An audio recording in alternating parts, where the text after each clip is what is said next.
Hakim-Hakim 3 ayat 1-31.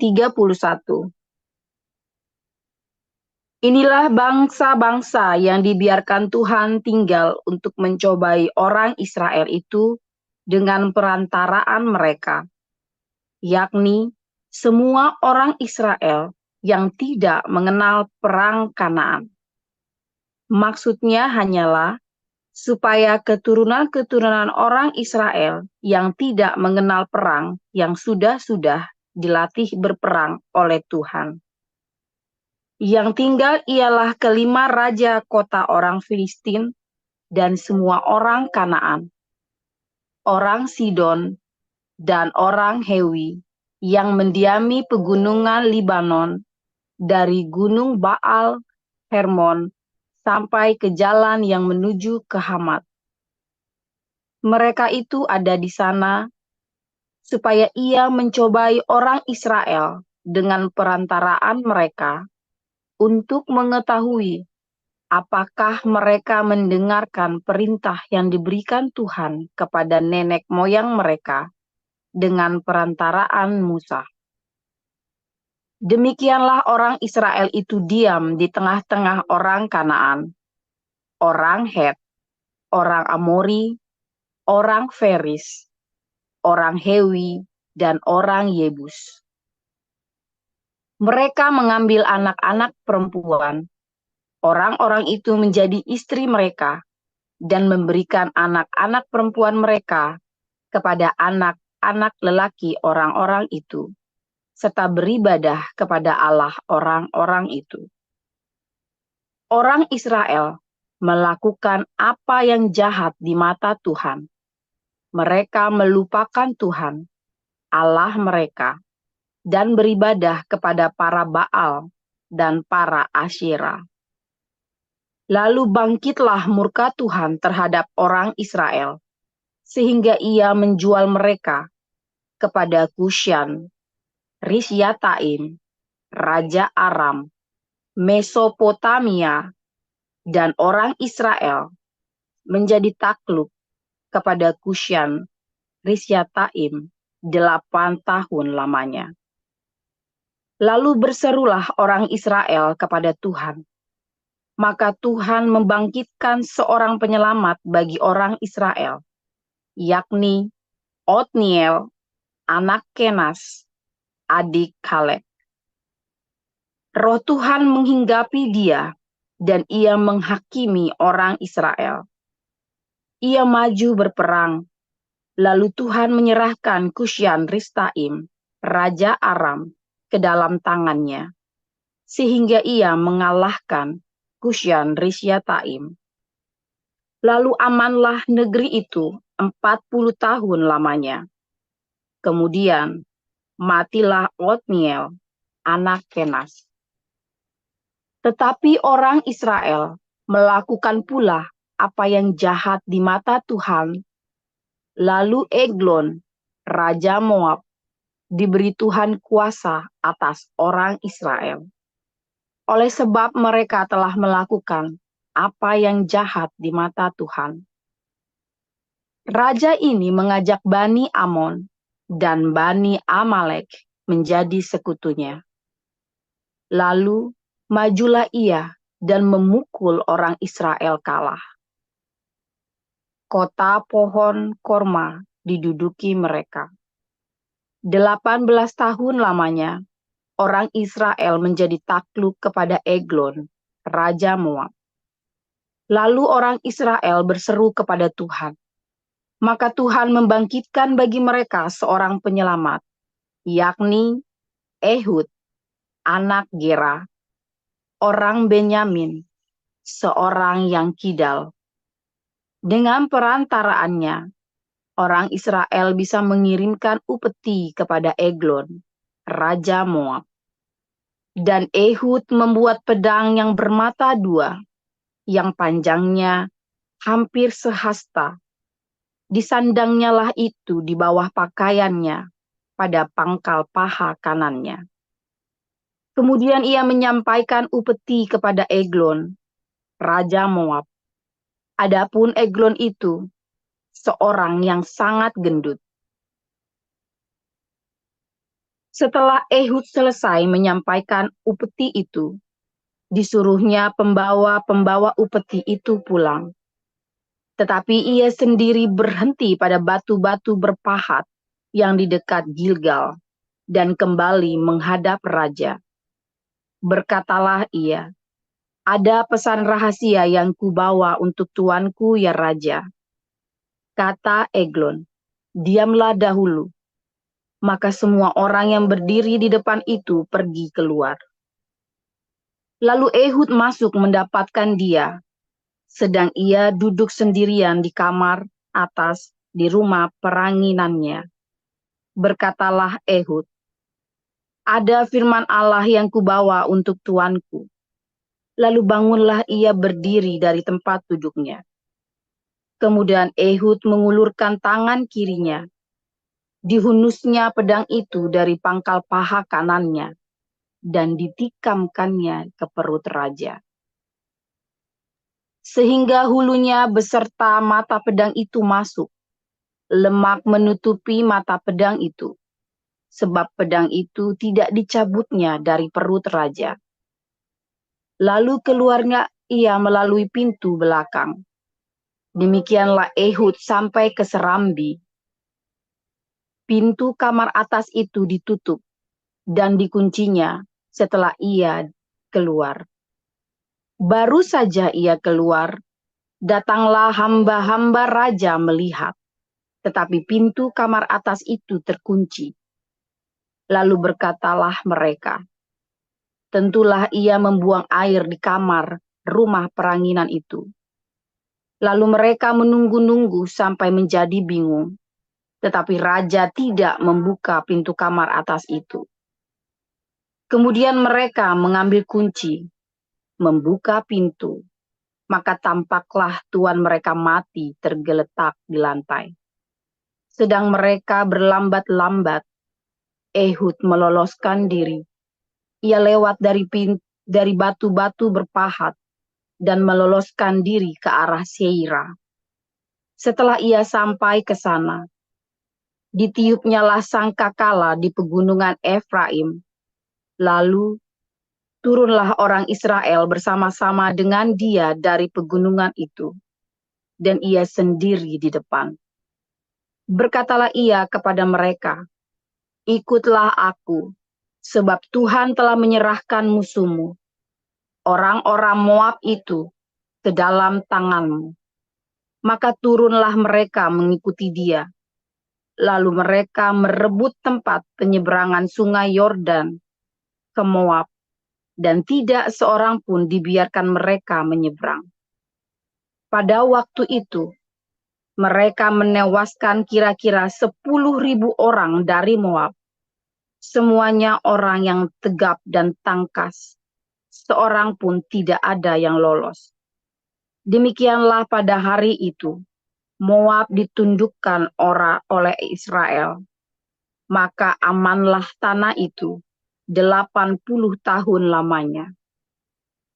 Sesudah dia, bangkitlah Samgar bin Anat. Ia menewaskan orang Filistin dengan tongkat penghalau lembu. 600 orang banyaknya. Demikianlah ia juga menyelamatkan orang Israel.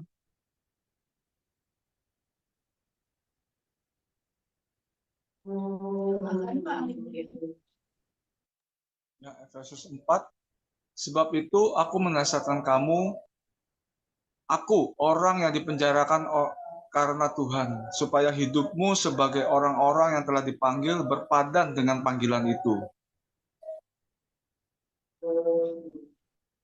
Hendaklah kamu selalu rendah hati, lemah lembut, dan sabar, tunjukkanlah kasihmu dalam hal saling membantu.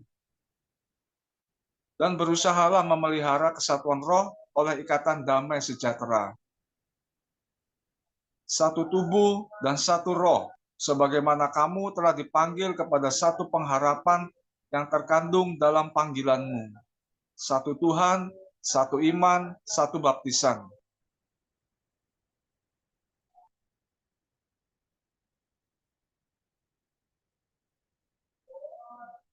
Satu Allah, dan Bapa dari semua, orang yang di atas Allah yang di atas semua dan oleh semua dan di dalam semua. Tetapi kepada kita masing-masing telah dianugerahkan kasih karunia menurut ukuran pemberian Kristus.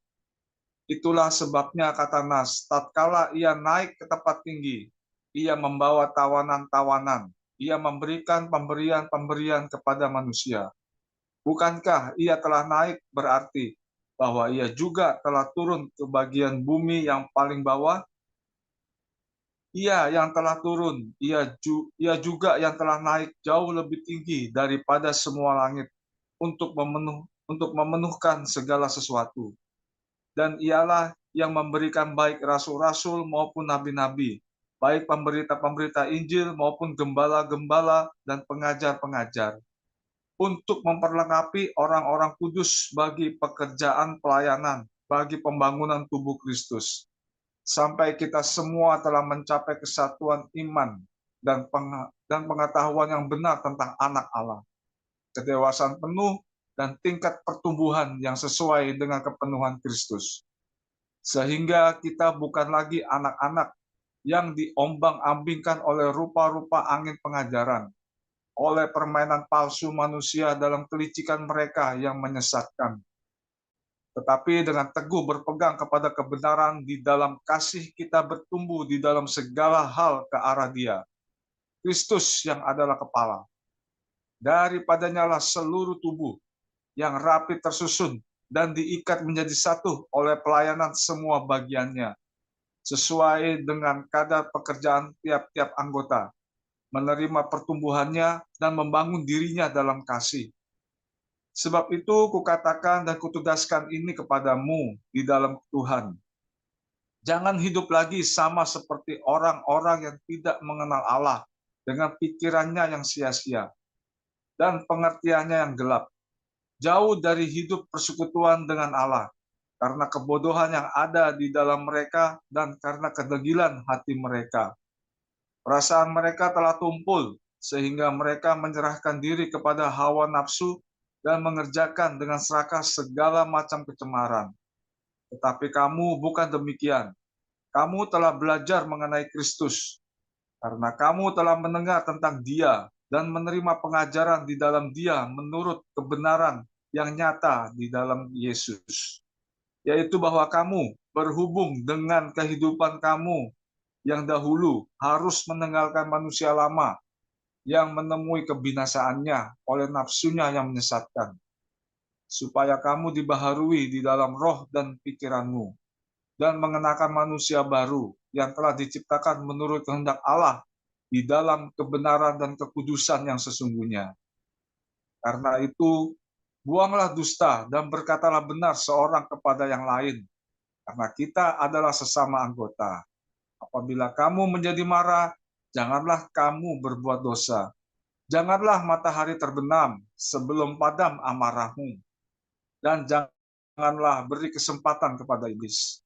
Orang yang mencuri, janganlah ia mencuri lagi, tetapi baiklah ia bekerja keras dan melakukan pekerjaan yang baik dengan tangannya sendiri, supaya ia dapat membagikan sesuatu kepada orang yang berkekurangan. Janganlah ada perkataan kotor keluar dari mulutmu, tetapi pakailah perkataan yang baik untuk membangun di mana perlu, supaya mereka yang mendengarnya beroleh kasih karunia. Dan janganlah kamu mendukakan Roh Kudus Allah yang telah memeteraikan kamu menjelang hari penyelamatan.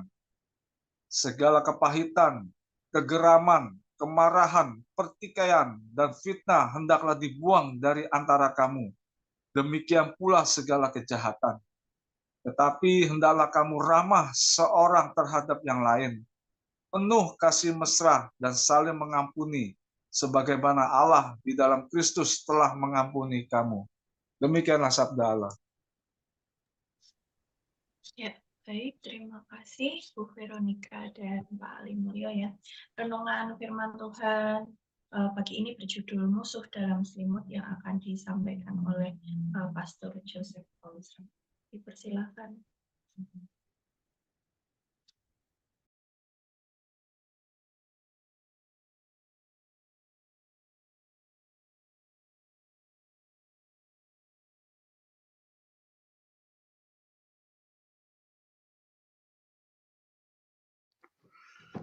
Oke, firman Tuhan selalu baru setiap hari ketika kita menantikan Tuhan dengan penuh cinta dan selalu konsisten ya. Jangan sampai gilirannya berkat Tuhan datang ya, terus malah Anda semua malah loyo. Ya, nggak jadi dah.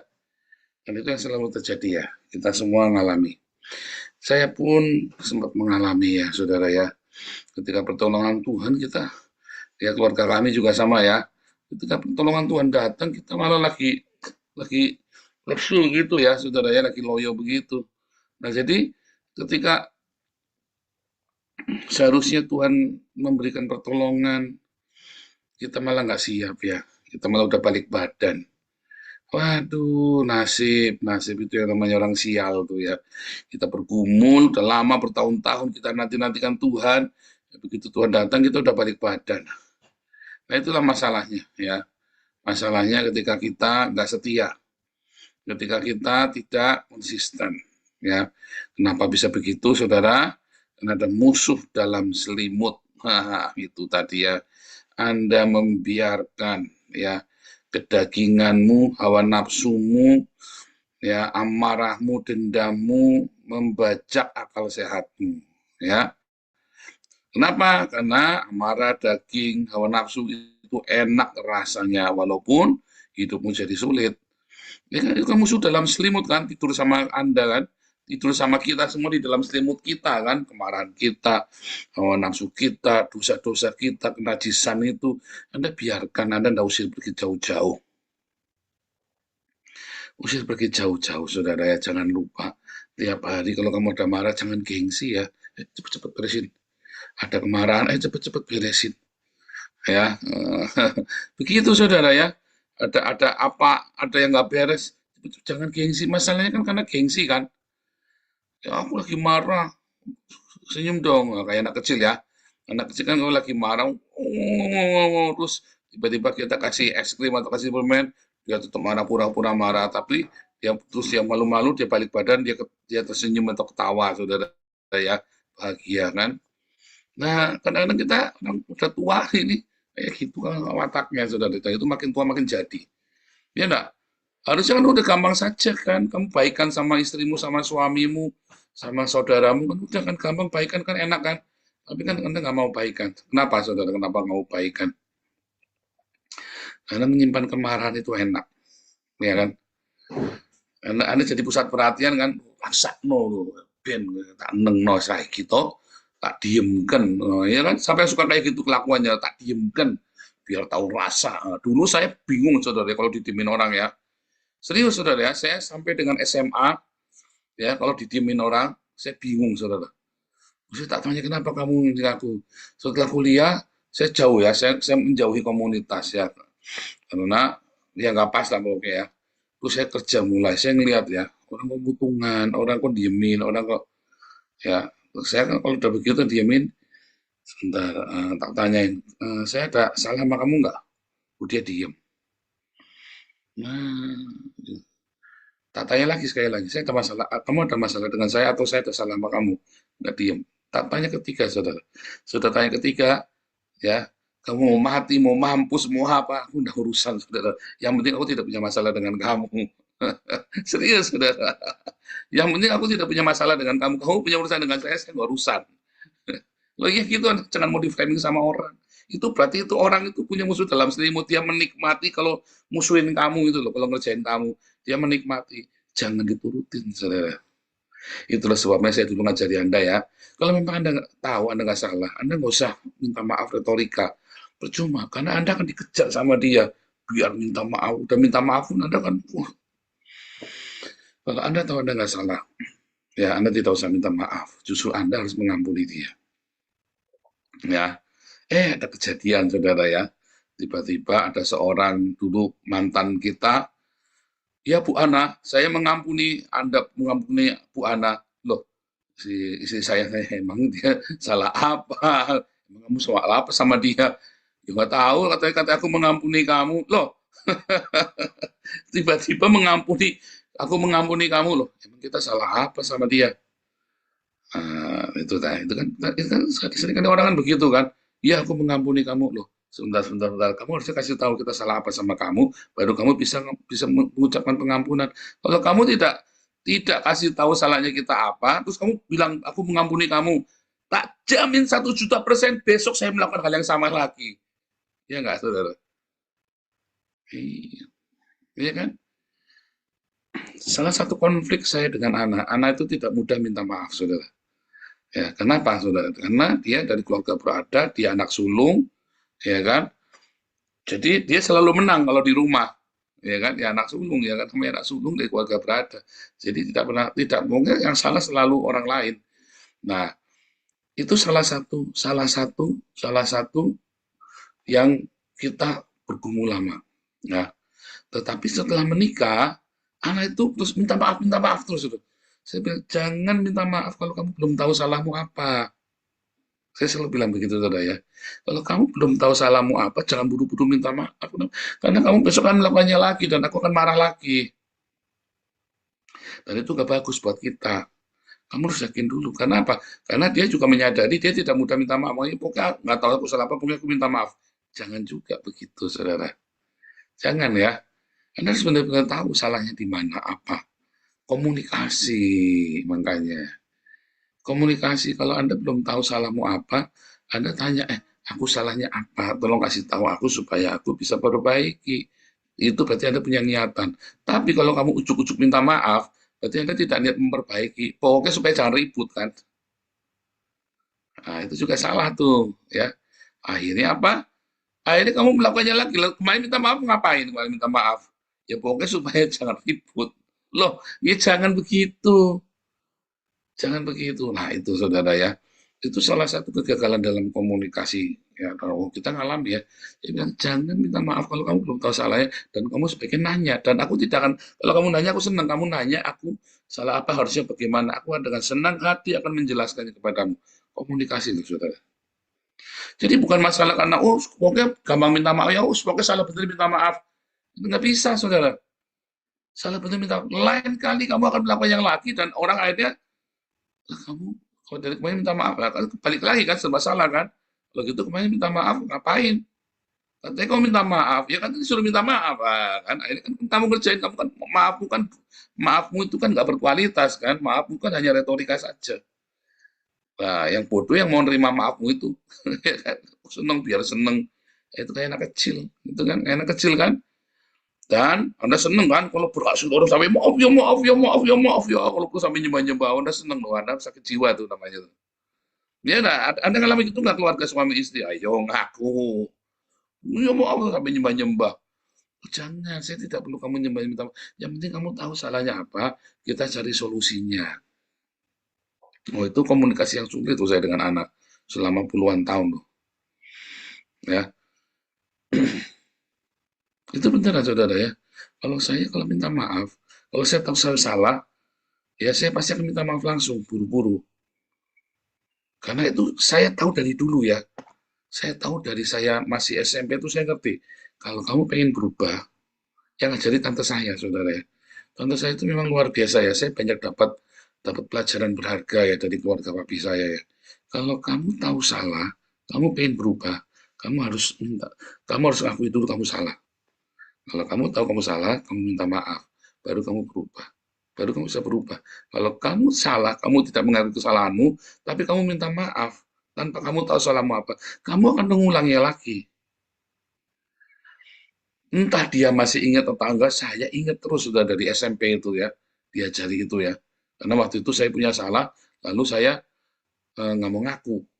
Ya, karena memang takut sekali, bukan karena malu, karena takut sekali. Saya masih nggak ngerti kan.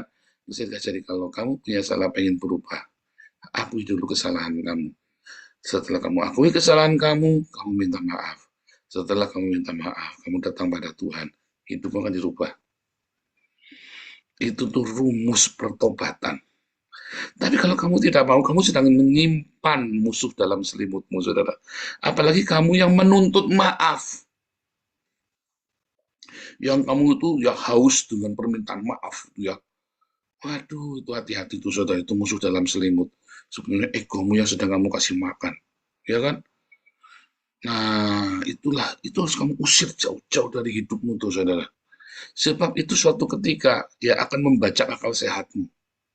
Suami istri yang lagi baik-baik bisa tiba-tiba cerai. Menurut nggak? Siapa yang cerai gara-gara masalah itu? Konyol ya, konyol. Cerainya gara-gara masalah itu. Bukan karena selingkuh, bukan karena masalah harta, tapi gara-gara minta maaf. Ya, laki-laki suaminya bikin salah, minta maaf, minta maaf, minta maaf, minta maaf. Tapi saya yakin banyak suaminya yang belum tahu salahnya apa karena di rumah istrinya ngoceh terus ya udah minta maaf, ya udah maaf dah, maaf dah, udah maaf, maaf, maaf. Ya jangan ribut, saudara. Ya hati-hati saudara ya. Anda yang satunya haus maaf, satunya itu tadi apa namanya nggak bertanggung jawab ya semaaf maaf aja ya semaaf maaf aja yang penting kamu seneng. Itu jangan itu yang katanya tetangganya Bu Lucy itu ya suka bohongin istri itu yang penting demi kebaikan demi rumah tangganya supaya jangan bertengkar bohong putih nggak boleh saudara. Anda harus ngomong suami harus ngomong sama istri istri ngomong sama suami aku nggak suka lu kamu begini ngomong kalau lagi diomongin juga jangan tersinggung ya siapa yang tersinggungan masih di sini waduh harga dirimu belum lunas itu masih dicicil cicil nunggak lagi ditagih nanti kamu sama setan sak bunga-bunganya. Serius saudara ya, kamu yang tersinggungan harga dirimu belum lunas kan? Ini yang baru-baru nih ya, dulu kan saya lagi ngomong begini, kita masih 70-an, ini kan sudah 170-an, dulu kita masih 70 orang ya. Kamu ya kamu yang tersinggungan, harga dirimu belum lunas dicicil, nanti setan akan nagih sama bunga-bunganya. Kalau nggak ditagih, kalau kamu nggak bayar sama bunganya, digebuki kamu sama setan. Ya, buruan lunasi harga dirimu dengan darah Yesus yang mahal itu, saudara. Iya, itu musuh dalam selimut juga tuh, hati-hati tuh. Musuh dalam selimut itu ya. Bisa tiba-tiba membajak akal sehatmu itu nanti. Tabiat-tabiat itu ya, apalagi saudara. Ya, kesombongan, ya. Sifat suka pamer ya, saudara ya. Hobi, dalam hati hobi. Hati-hati saudara ya. Anda akan diperbudak dengan materi, dengan penampilan, dengan prestasi suka pamer itu hati-hati itu suatu hari akan membajak akal sehatmu. Hal-hal yang kamu pikir sepele, kamu tunda nggak cepetan beres, nggak cepet buang jauh-jauh dari hidupmu. Ya, masalah kerendahan hati, masalah dendam, masalah suka amarah, saudara yang meledak-meledak. Ya, saudara ya. Ketidakkudusan, kenajisan yang dalam hidupmu yang tidak kamu cepat-cepat bereskan. Ya, suka ngintip tetangga, lihat cantik ya, wah ganteng ya, wah lama-lama jadi perselingkuhan, saudara. Kamu tidak buang jauh-jauh. Kenapa? Karena ada sesuatu yang tidak beres, kamu udah cepat buka sama Tuhan langsung. Harus diakui, ya kan? Pertama harus diakui dulu, kamu ada salah kan? Kamu harus akui dulu, kamu ada minta ampun, dan kemudian kamu datang pada Tuhan. Kalau kamu salahnya sama istrimu, sama suamimu, sama orang, kamu harus datang bereskan. Kalau tidak kamu bereskan, mungkin dia tidak akan maafkan kamu, tidak apa-apa, yang penting kamu sudah datang bereskan. Ya, saudara ya. Nah, itu masalahnya. Nah, Anda juga jangan mau dipancing ya, ada orang masalah yang sama, minta pemberesan hampir tiap hari. Ya, aku nih minta maaf ya sama kamu, aku nih harus pemberesan sama kamu nih, aku nih tersinggung kamu ngomong begini, tiap hari pemberesan. Saya bilang, kamu tiap hari pemberesan, lalu kapan beresnya?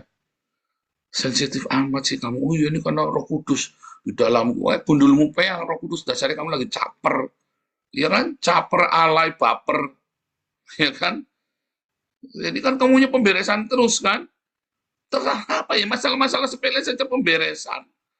Oh ya, harus tidak ada dosa sedikit pun. Wah, salah, saudara. Kamu tuh baper, caper, alay. Hati-hati loh, itu juga hati-hati loh. Yang begitu-begitu jangan kamu pelihara dalam komunitas tuh.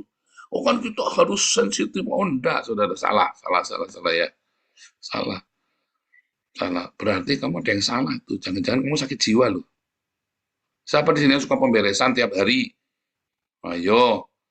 Itu ya di komunitas ya, berarti kamu sakit jiwa. Jangan-jangan kamu sakit jiwa loh, saudara. Kamu sedang cari perhatian sebetulnya, ya. Aku tadi baru dia tadi nyakiti aku kok ngomongnya begini. Loh, iya itu pasti ada maksudnya. Nah ini ya, baru ada pernah ada orang sama saya itu ya. Ya, kamu pasti mikirnya begini kan? Kamu pasti mikirnya begini kan? Loh, aku nggak mikir apa-apa.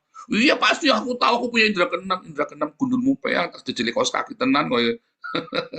Lah indra keenam, kamu tahu nggak saya mikir apa? Kamu mau maksa saya mikir apa? Kamu kan tadi mikir begini. Wah, harus, aduh, aku nggak mikir apa-apa. Kadang-kadang orang itu, nah itu hati-hati sama orang begitu, saudara. Nah itu juga kamu, hati itu orang sakit jiwa itu, saudara ya. Nah makanya ikut kelasnya Bu Wivi nanti ya. Nah, kita soalnya belum ngobrol-ngobrol lagi dengan Bu Vina untuk masalah kelas konselor.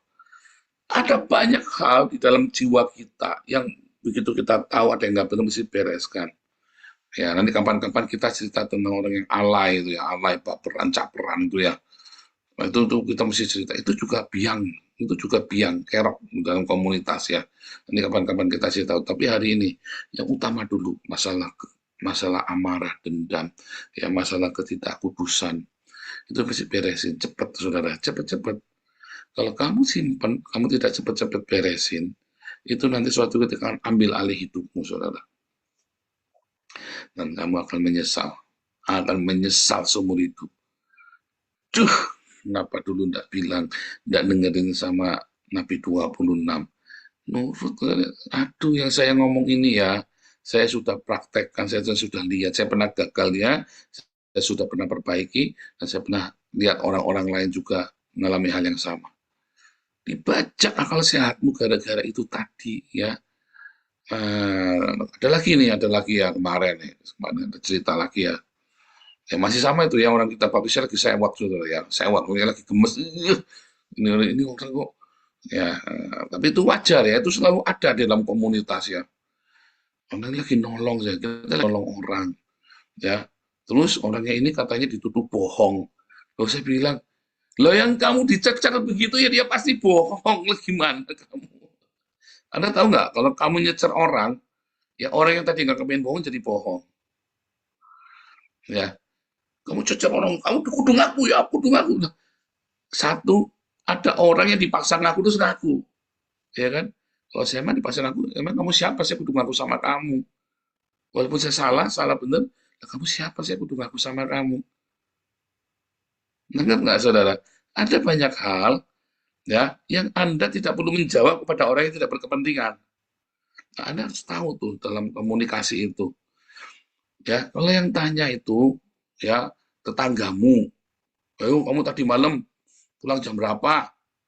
Loh, kamu tidak perlu jawab jam berapa, bukan urusannya dia. Kamu harus belajar ya. Itu urusanmu dengan suamimu, urusanmu dengan istrimu. Ayo tak omong ke apa tak ngomong dewe, suka gitu kan? Itu tuh sebenarnya sebuah intimidasi. Saya kalau digituin udah nggak mempan, saudara. Anda gituin saya. Dulu kan ada orang suka gituin ya, zaman dulu kan itu musim ya. Nggak mempan sama saya, mau ngomong sendiri, mau apa? Saya itu nggak mempan. Ya, kenapa? Karena saya tidak suka menyimpan rahasia-rahasia begitu tuh. Rahasia-rahasia yang tidak kudus. Nggak mempan, saudara. Mau ngomong sendiri, mau diomong, karena kamu ngomong sendiri boleh, nggak ngomong lagian, kamu kok kepo banget sih, ya kan? Bukan urusanmu kan? Nah, itu saudara ya. Karena Anda banyak di framing. Oh, nanti saya ngomong begini karena Anda kan nanti kita banyak kopdar ya. Kebetulan ini duet Linda Surabaya sampai Linda Jakarta nih, dua-duanya kan koordinator kopdar semua nih dua-duanya. Nah ini Anda sering kopdar itu nanti akan terjadi gesekan-gesekan tuh saudara ya. Mulai gesekan-gesekan begitu, hati-hati saudara. Ya, ayo mau diomong, nah itu tuh Anda coba jaga jangan ngomong begitu. Karena itu omongan-omongan yang tidak baik, yang tidak positif. Loh, kamu kenapa sih kepo? Bukan urusanmu kok. Nah, itu ya saudara ya. Akhirnya kan menambah pertengkaran kan? Akhirnya kan malah menambah keruwetan kan? Nah, jadi belajar saudara ya, belajar orang punya privasi. Tapi Anda juga nggak usah sok-sokan privasi. Oh, ini privasi saya nggak usah juga, biasa aja. Cuma nggak usah diurusin. Nggak usah diurusin, nggak penting. Ya, nah, terakhir, saudara. Ada hal-hal ya yang kita suka lupa. Ya, ada hal yang kita suka lupa, yaitu apa? Berterima kasih. Ya kan, saudara ya? Nah, apa namanya berterima kasih itu atau tahu terima kasih. Ya, banyak orang ya ketika kita nolong nih, saya nolong si Bagus misalnya nih, siapa lah ya namanya. Lalu si Bagus ini merasa, loh itu memang kewajiban dia buat nolong saya. Nah, dalam hati saya menilai kamu itu orang tidak tahu terima kasih, tapi saya diam. Tapi Anda juga tidak perlu, oh ya kamu harus terima kasih dong sama saya. Tidak perlu juga. Oh ya, berarti kamu nggak tahu terima kasih. Ya gitu aja, saudara.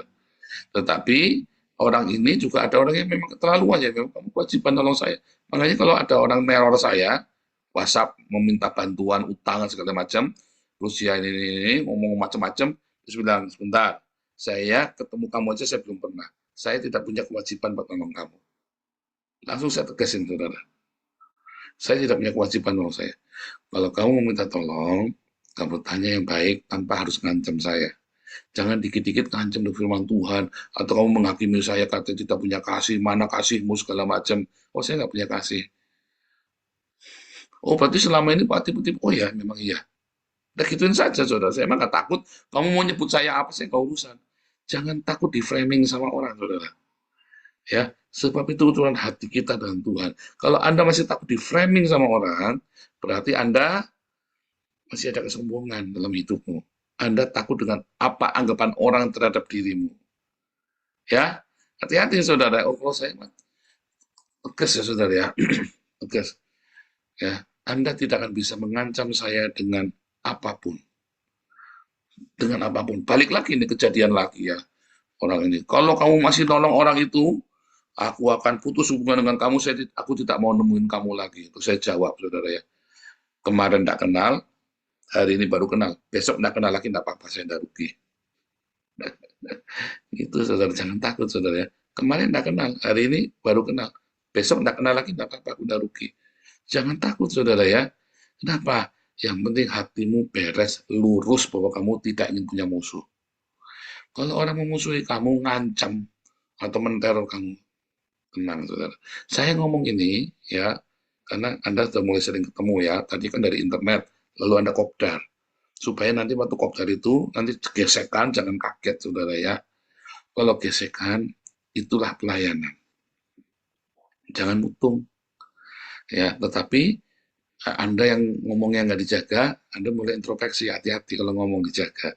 Karena kalau orang sudah ketemu, suasananya beda dengan waktu di grup Zoom seperti ini.